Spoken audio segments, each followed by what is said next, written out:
नमस्कार, मैं बीना कुमारी। आज चर्चा करेंगे चुनावी रणनीतिकार प्रशांत किशोर की।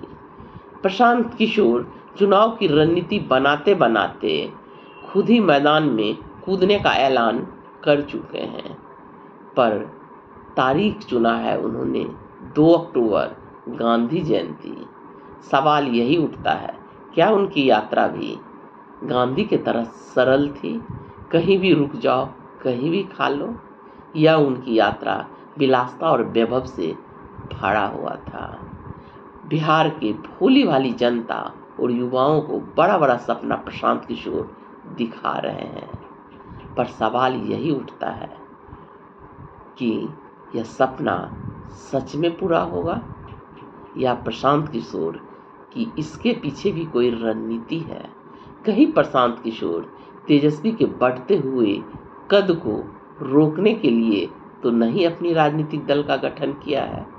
आज इसी पर चर्चा करेंगे। गांधी जयंती के दिन यानी 2 अक्टूबर को प्रशांत किशोर एक नई राजनीतिक दल की गठन की घोषणा करने वाले हैं।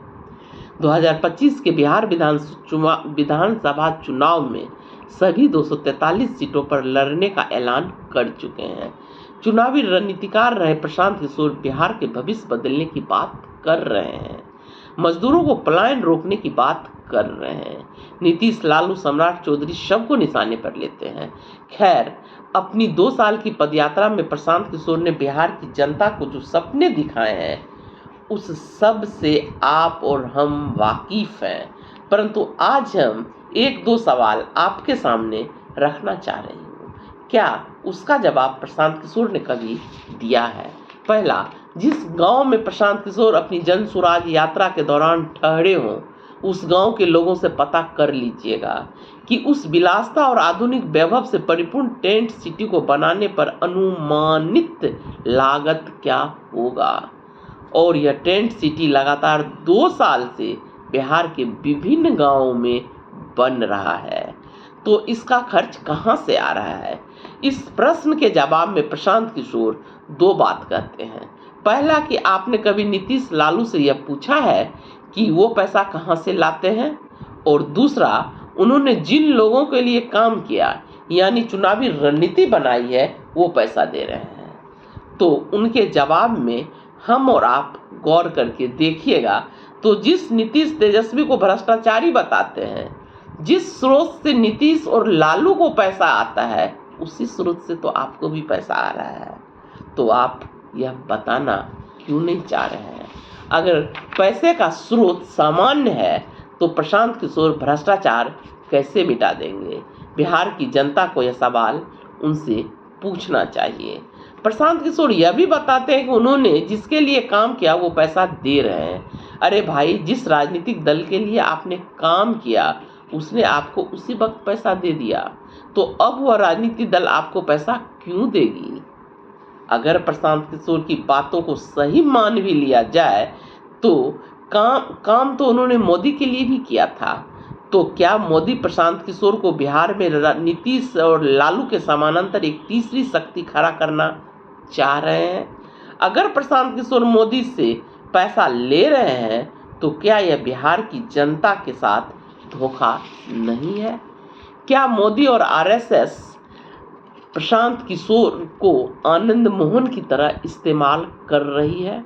नई पीढ़ी की युवाओं को यह याद दिलाते चलें कि 1995 में अविभाजित बिहार की विधानसभा चुनाव में आनंद मोहन की बिहार पीपुल्स पार्टी ने सभी 324 सीटों पर चुनाव लड़ा था, और उनको यह पैसा किसने दिया, आज तक उन्होंने नहीं बताया।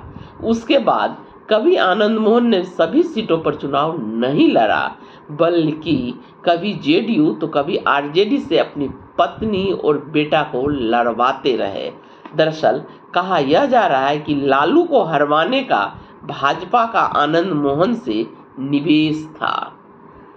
शायद 2025 के दौर में भाजपा विरोधी मतों के बंटवारे के लिए आरएसएस और भाजपा प्रशांत किशोर में निवेश कर रही है। वो दिल्ली में केजरीवाल की तरह प्रशांत किशोर को बिहार में प्रस्तुत किया जाना बहुत कुछ इशारा करता है। दूसरा, प्रशांत किशोर को जितना मीडिया कवरेज मिल रहा है, क्या किसी भी विपक्षी नेता को इतना कवरेज 2014 के बाद मिला है? तो आखिर क्यों 2024 लोकसभा चुनाव के समय राष्ट्रीय मीडिया पर आकर प्रशांत किशोर मोदी के जीत की भविष्यवाणी करते हैं?